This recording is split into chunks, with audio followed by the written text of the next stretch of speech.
السلام عليكم ورحمة الله.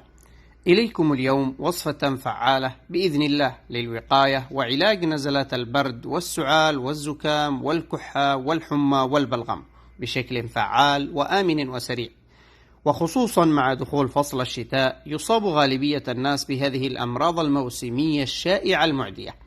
فنصف ليمونة مقشورة وقطعة من الزنجبيل الأخضر مبشورة مع ملعقة من الكركم المطحون، تضاف المكونات إلى وعاء ويضاف عليها الماء الساخن، تترك ل10 دقائق، ثم يضاف عليها ملعقة من العسل، تحرك جيدا وتشرب كالشاي، وصحة وعافية.